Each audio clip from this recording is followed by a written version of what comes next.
Cette année, c'était mon premier Pumpkin Autumn Challenge et je suis super fière de l'avoir réussi en validant le titre Un appétit de boule, c'est-à-dire que j'ai lu un livre par sous-catégorie dans chaque menu. J'ai adoré faire ce challenge parce que j'y ai fait des découvertes vraiment merveilleuses et des lectures vraiment géniales. Je suis donc super contente de vous les présenter aujourd'hui dans le bilan de mon Pumpkin Autumn Challenge.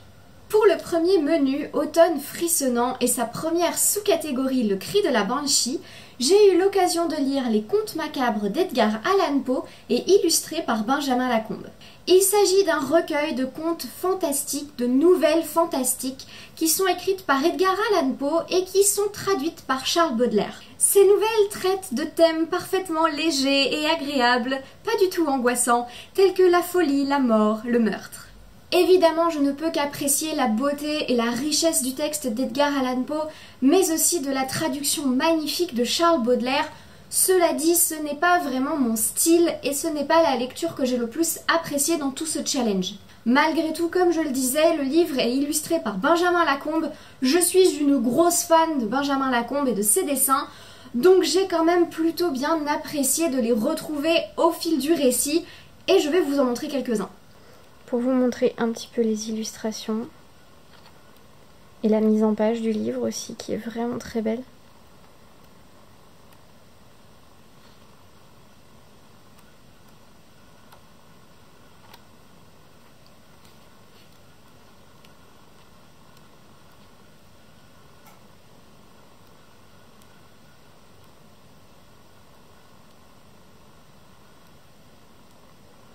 Il y a des illustrations qui parfois font un peu peur en fait. Mais bon, ça c'est parce que je suis une grosse flippette.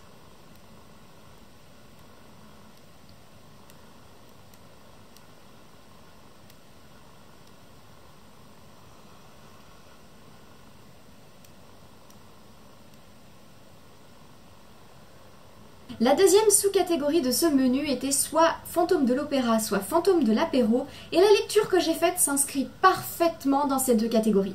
Il s'agit du premier tome des Sœurs Carmine, Le complot des corbeaux par Ariel Holz. Autant vous dire que cette lecture est une véritable petite merveille et l'un de mes premiers coups de cœur de ce challenge. Je l'ai trouvée vraiment très agréable et elle m'a énormément rappelé Terry Pratchett. Dans ce livre, on suit les aventures de trois sœurs, Mériver, Tristabel et Dolorine Carmine. Personnellement, j'ai vraiment une petite préférence pour Dolorine, mais dans ce tome, c'est grâce au point de vue de Mériver que l'on va suivre l'action. L'histoire se passe dans la ville de Grisaille, une ville qui m'a énormément fait penser à Ankh-Morpork, la ville des Annales du Disque-Monde de Terry Pratchett. On y retrouve d'ailleurs un peu le même humour, on y retrouve un peu le même côté sarcastique, humour noir que j'adore chez Terry Pratchett, et que vraiment Ariel Holz arrive très bien à utiliser ici. Il y a notamment le chapitre 21 du livre qui décrit en fait une bataille en pleine rue et qui m'a tellement fait penser à un rapport du guet dans le cycle du guet de Terry Pratchett que vraiment c'était parfait. Bref, j'ai vraiment adoré et j'ai super hâte de lire le tome 2 que j'ai acheté à Montreuil. Dans la troisième et dernière sous-catégorie de ce menu, vous prendrez bien un verre de True Blood, j'ai lu Je suis une légende de Richard Matheson. Honnêtement, c'est vraiment magnifique. Je ne m'attendais pas du tout à ce que ce soit aussi beau, aussi poétique, aussi touchant, aussi émouvant. Il y a un aspect psychologique dans ce livre que je ne m'attendais pas du tout à trouver. L'histoire raconte celle de Robert Neville, qui est un homme qui vit seul, barricadé dans sa maison, qui est toutes les nuits assailli par des vampires. Il essaye de se protéger, il essaye de tuer au maximum de vampires la journée. Bref, il essaye de rester occupé et de ne pas devenir fou alors qu'il n'a quasiment parlé à personne depuis plusieurs mois, voire plusieurs années au cours du livre. Ce roman est un véritable petit bijou, surtout en termes de psychologie, comme je vous disais, parce que vraiment, le personnage est tellement dans ses pensées que même si le livre est raconté à la troisième personne, à chaque fois que je le reprenais dans les mains, je me demandais pourquoi est-ce que c'était plus à la première personne. On a tellement l'impression de vivre ce qu'il vit, d'être dans sa tête, que par moments on a presque l'impression de vivre avec lui ou d'être lui. Je n'ai pas vu le film mais mon copain l'a vu, donc je lui ai demandé un petit peu de me raconter l'histoire pour voir s'il y avait des différences et honnêtement Je vous conseille sincèrement de lire le livre si cette histoire vous intéresse et de ne pas regarder le film parce que d'après ce qu'il m'a raconté, je crois qu'en fait le film a surtout été tourné pour être une sorte de petit blockbuster plutôt que pour respecter l'histoire. Certains éléments de l'histoire ont été modifiés, voire éliminés, ce que je trouve extrêmement dommage parce qu'on perd complètement la dimension psychologique, l'importance du rapport à l'autre, et surtout l'intérêt du titre « Je suis une légende » qui dans le livre prend une dimension et une force monumentale à la fin du livre et qui d'après ce que m'a raconté mon copain du film n'a plus du tout le même intérêt ni la même résonance dans le film. J'aurais tellement envie de vous expliquer pourquoi, mais pour ne pas vous spoiler je ne vais pas le faire. Mais clairement je trouve que si vous devez lire cette histoire ou connaître cette histoire, lisez-la plutôt que de voir le film. Pour moi c'est vraiment un autre coup de cœur, celui-là je l'ai lu quasiment d'une traite, je l'ai trouvé vraiment génial, ça se lit assez vite, c'est assez fluide et vraiment il n'y a pas de perte de temps dans l'histoire, tout de suite on va à l'essentiel et c'est vraiment très agréable. Le second menu de ce challenge, le menu automne douceur de vivre, commence par la première sous-catégorie Trick or Treat. Pour cette sous-catégorie, j'ai écouté mon premier livre audio puisqu'il s'agissait de Moi Simon, 16 ans, Homo sapiens, de Becky Albertalli. J'ai bien aimé pouvoir écouter un livre pendant que je marchais dans la rue ou pendant que je faisais ma vaisselle, mais bien souvent je me suis retrouvée un peu frustrée de ne pas avoir le texte sous les yeux, avoir la mise en page, etc. Donc même si ce n'était pas désagréable, je ne pense pas réitérer l'expérience. Cela dit, je suis contente d'avoir essayé. J'ai trouvé que c'était un bon petit bouquin qui raconte l'histoire de Simon, un jeune homme homosexuel qui échange des mails anonymes avec un autre jeune homme homosexuel de son lycée qu'il ne connaît pas. Ils sont les deux seuls en fait à connaître leurs secrets respectifs, donc ça les rapproche beaucoup et ils échangent autour de ce sujet-là et autour de leur coming out. Même s'ils ne connaissent pas leurs identités respectives, leurs échanges vont devenir vraiment très importants aux yeux de Simon, mais aussi aux yeux de son interlocuteur. C'était clairement pas ma meilleure lecture du challenge, mais j'ai trouvé ça très agréable, c'est vraiment tout en légèreté, le texte est fluide, agréable à lire, donc pour moi c'est plutôt une bonne lecture et une petite découverte très sympa. Pour ce qui est de faire rentrer dans la catégorie, il y a une scène qui se passe à Halloween et Guimauve a dit que ça comptait, alors voilà. Pour la deuxième sous-catégorie, pommes au four, tasse de thé et bougies, je pense que là on arrive sur mon plus gros coup de cœur de ce challenge et de 2018. Il s'agit de Wonder de R.J. Palacio. Le livre raconte l'histoire de Auguste, un petit garçon qui est né avec une malformation faciale qui se voit beaucoup et qui le défigure vraiment. Jusque-là, il a été scolarisé à la maison, mais pour son entrée au collège, ses parents décident de l'envoyer à l'école pour la première fois. Il est vraiment entouré d'une famille adorable, il a des parents super choux, une grande sœur hyper gentille et une chienne qu'il adore. Et l'entrée au collège ne va pas être hyper facile tous les jours, mais heureusement, Auguste c'est un petit garçon qui est très brillant et il va vraiment rencontrer en fait la bienveillance de plein de gens. Clairement, j'ai trouvé que ce livre était une véritable merveille pour plusieurs raisons. Déjà, je trouve que le sujet du handicap est vraiment bien traité avec justesse, avec délicatesse. On tombe pas dans le pathos, dans le too much, dans le larmoyant. Non, c'est plutôt factuel. Les gens ont des réactions qui sont plutôt normales, notamment sa sœur qui parfois a des réactions qui collent en fait avec à la fois l'amour qu'elle a pour son frère et à la fois le fait qu'elle grandit et que elle est humaine et que parfois elle a des réactions pas parfaites. Et au cours du récit, il y a une alternance de points de vue que j'ai trouvé hyper intéressante puisque du coup ce n'est pas toujours Auguste qui parle, il y a aussi sa sœur, il y a aussi ses amis donc qu'il rencontre à l'école, des fois des amis de sa sœur. Bref, plein de gens qui vont venir en fait étayer énormément le récit et apporter un point de vue en plus sur ce handicap et sur la vie d'Auguste. Ce livre m'a clairement fait pleurer, parfois de joie, parfois de tristesse, parfois d'injustice, parfois de bonheur, de voir toute cette bienveillance que des enfants étaient capables de déployer envers quelqu'un qui est différent. Je trouve vraiment que cette variété énorme de sentiments que j'ai pu ressentir pendant le récit sont extraordinaires et m'ont vraiment donné l'impression d'un récit extrêmement immersif même si c'était très simple. Clairement, le livre montre bien que la tolérance est une affaire d'éducation, puisque les enfants qui sont intolérants dans le récit viennent de parents intolérants, et j'ai trouvé ça génial de montrer que c'est en élevant des enfants tolérants qu'on faisait des adultes tolérants. Ce livre est un livre jeunesse à partir de 10 ans, et vraiment si vous avez des enfants de cet âge-là dans votre entourage, je vous invite plus que tout à leur faire lire ce livre, qui est un véritable petit bijou pour apprendre la tolérance et la bienveillance aux enfants. Le troisième livre de ce menu était pour la sous-catégorie La Feuille d'automne, et là encore j'ai lu un peu de jeunesse, puisqu'il s'agit du troisième tome d'À la croisée des mondes, Le miroir d'ambre de Philippe Pullman. Alors je vous la fais un tout petit peu à l'envers, parce que j'ai lu le tome 2 dans une autre sous-catégorie. De toute façon, je ne vais pas m'attarder 500 ans sur ce tome, tout simplement parce que je ne vais pas vous spoiler, mais en plus de ça, parce que j'ai déjà parlé de la saga À la croisée des mondes dans une vidéo précédente. Je trouve que c'est magnifique. J'ai même préféré le tome 3 au tome 2 parce que je l'ai trouvé peut-être plus complet, plus rythmé. On parle de sujets qui ne sont pas du tout enfantins, je trouve que je suis vraiment épatée par la maturité de cette saga pour enfants et je suis très contente de la lire adulte. Ce que j'apprécie vraiment dans ce récit, c'est tous ces symboles. Il y a une symbolique énorme dans ces romans sur le monde, l'enfance, mais aussi le passage à l'âge adulte.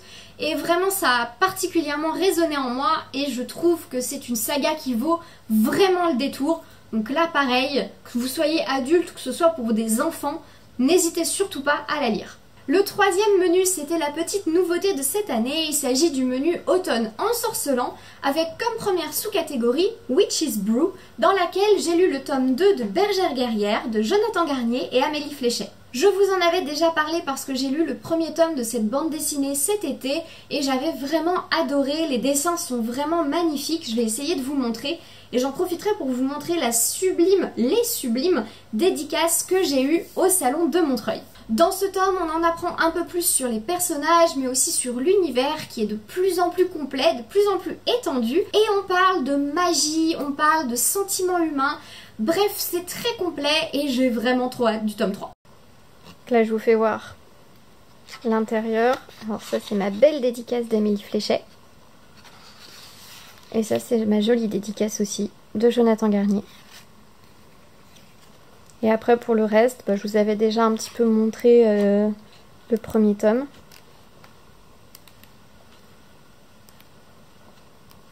Je trouve que les dessins sont très beaux, mais les couleurs aussi sont tellement jolies.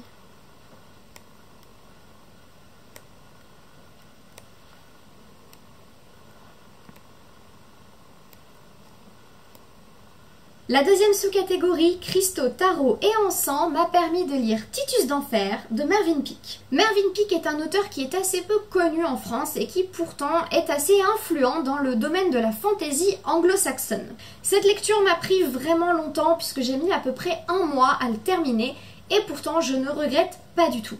J'ai parfois dû m'accrocher à cause de la lenteur du rythme et pourtant cette lenteur participe à vraiment montrer l'ambiance qui se trouve dans le manoir de Gormangast et la lenteur et la pesanteur dans laquelle sont englués les personnages. Dans ce récit, le comte d'Enfer, sa femme et leur fille ainsi que leurs domestiques vivent complètement asservis au rituel, c'est-à-dire en fait aux traditions du lieu qui sont inscrites dans un livre depuis des temps immémoriaux et qui sont prévues en fait pour coller parfaitement à chaque situation et être respectées à la lettre pour toujours. Le livre débute le jour où naît Titus, le prochain comte d'Enfer, et clairement à partir de là tout va basculer. Clairement, comme je l'ai dit, je n'arrivais pas du tout à me détacher de ce livre grâce au texte et à sa beauté. C'est un peu sombre, il y a énormément d'humour noir, c'est très sarcastique. Bref, c'est très anglais et j'ai trouvé ça génial. Les personnages ont tous des personnalités vraiment incroyables qui sont complètement renforcées, voire presque dessinées par les adjectifs utilisés par l'auteur. Vous vous faites une idée hyper claire de tout ce qui se passe, de tous les personnages, de toutes les situations, grâce à des descriptions qui ne sont pas à rallonge, qui vont quand même droit au but, avec des mots parfaitement choisis, justes, toujours avec une belle poésie. Donc vraiment, Je trouve que c'était un texte extraordinaire. Dans ce roman règne une atmosphère que j'ai rarement retrouvée dans d'autres livres, donc j'avais quand même envie de m'y plonger, et la lenteur du texte montrait tellement bien la lenteur en fait de l'action et de ce qui se passe, que même si moi ça pouvait parfois me poser problème, cette lenteur de rythme, ça collait beaucoup trop bien avec le texte pour demander autre chose. Donc selon moi, c'est une lecture vraiment intéressante que je recommande quand même. Enfin, dans ce menu, la dernière sous-catégorie, c'était Bal et Pâte, une catégorie pour laquelle j'ai lu le deuxième tome de À la croisée des mondes, La Tour des Anges, de Philippe Pullman. Là encore, je ne vais pas du tout m'étendre 1000 ans sur le sujet, comme quoi À la croisée des mondes, c'est une saga extraordinaire. C'est une saga extraordinaire. Cela dit, je peux quand même expliquer pourquoi est-ce que j'ai mis ce livre dans cette catégorie. Tout d'abord, très simplement parce qu'il y a des sorcières dans le livre, dans le récit, qui font vraiment avancer l'histoire et qui sont très importantes, donc ça colle. Mais aussi parce que je trouve que cette saga fait la part belle aux femmes, puisque que ce soit Lyra, le docteur Malone, les sorcières ou même Madame Coulter, on retrouve quand même des personnages féminins forts, influents, qui n'attendent après personne pour prendre des décisions, pour faire des choses, pour bref aller à fond dans leurs idées. Donc je trouve que pour une saga jeunesse, c'est très inspirant pour des petites filles. La plupart du temps, les hommes vont être des personnages supports qui vont aider les femmes à avancer dans le récit, et pas l'inverse, ce qui est extrêmement rare. Pour le dernier menu, il s'agissait du menu Automne Enchanteur, et la première sous-catégorie, les Métamorphoses, m'a permis de lire un livre que je n'avais jamais lu et qui pourtant manquait à ma culture. Il s'agit de Rhinocéros, la pièce d'Eugène Ionesco. Il s'agit d'une pièce de théâtre contemporaine qui raconte l'histoire de gens qui se transforment petit à petit en rhinocéros. Il y a là une allégorie de la montée du totalitarisme autour d'un texte extrêmement riche et très intéressant. Bien qu'ici l'idée soit de parler principalement du nazisme, j'ai retrouvé, non sans inquiétude, dans l'acte 3, des discours qu'on entend encore aujourd'hui et qui parfois sont capables de valider des idées qui ne devraient jamais être acceptables. Je ne suis pas une très grande fan du théâtre de l'absurde, cela dit c'est un texte qui est très beau, très riche, très intéressant et qui à mon avis vaut vraiment le coup d'être lu, relu, re-relu indéfiniment pour ne pas oublier certaines choses et notamment qu'il ne faut jamais arrêter de lutter contre certains discours. Pour la deuxième catégorie de ce menu, clochette, grimoire et chandelle, je me suis permis de me faire un petit kiff et j'ai lu Le Songe d'une nuit d'été de William Shakespeare. J'adore vraiment les pièces de Shakespeare et surtout on parle souvent de ses tragédies mais on oublie qu'il a écrit des comédies qui sont complètement loufoques et vraiment géniales comme Le Songe d'une nuit d'été. Dans cette pièce on retrouve un quatuor amoureux dans la Grèce antique qui va se retrouver en pleine forêt, en pleine nuit, justement la nuit où Oberon, le roi des fées, décide de jouer un mauvais tour d'assez mauvais goût à sa femme, Titania, pour récupérer un enfant qu'elle a. Voilà. Vont alors s'enchaîner des scènes de quiproquos, de confusion et de gros n'importe quoi qui vont durer toute la nuit. Et c'est un véritable petit régal. Je recommande vraiment à tout le monde de lire des pièces de Shakespeare. Comme je vous disais, on pense très souvent à ces tragédies comme Roméo et Juliette, mais il a écrit plein de comédies qui sont génialement drôles et plaisantes à lire. Enfin, la dernière sous-catégorie de ce dernier menu, il s'agit de Au détour de Brocéliande et j'y ai lu Boudica de Jean-Laurent Del Socorro. On en vient à mon dernier coup de cœur de ce challenge que j'ai découvert dans la box Exploratologie que je vous avais montré sur Instagram et que j'ai lu quasiment d'une traite. La reine Boadicée fut la reine des Icénies, c'est un peuple celte qui a longtemps lutté contre l'oppression romaine dans l'actuelle Grande-Bretagne. Ce livre relate donc la vie de Boadicée ou Boudica, cette reine celte à la première personne, au présent, de sa naissance jusqu'à sa mort. Ce livre a gagné le prix Imaginal des bibliothécaires en 2018 et clairement je comprends pourquoi. Je ne pense pas dans ma vie de lectrice avoir souvent vu un livre dont le choix des mots est aussi parfaitement pertinent et juste à chaque phrase. L'auteur réussit une prouesse extraordinaire qui est celle de transmettre encore plus d'émotions et de sentiments sans utiliser les émotions elles-mêmes, mais simplement avec des tournures de phrases. Sa syntaxe traduit parfois la douceur, la brutalité, l'espoir, la tristesse, bref, un panel extraordinaire d'émotions qui pourtant ne sont presque jamais nommées. Je trouve que c'est encore plus beau et que ça trouve une résonance encore plus particulière dans ce récit, étant donné que Boudica elle-même exprime très souvent son désarroi face aux mots et à son incapacité à trouver le vocabulaire approprié pour exprimer ses sentiments et ses émotions aux autres personnes. Ici, ce sont simplement les tournures de phrases, les sonorités, le choix des mots, la longueur de la phrase, bref, tout participe à traduire des émotions et des choses extrêmement fortes et puissantes sans presque jamais exprimer et décrire ces émotions. Bref, j'ai été transportée par la beauté incroyable de ce texte, la grandeur de ce récit de cette femme qui s'est battue jusqu'à son dernier souffle, non pas pour sa propre liberté qu'elle a bien souvent sacrifiée, mais pour celle de son peuple.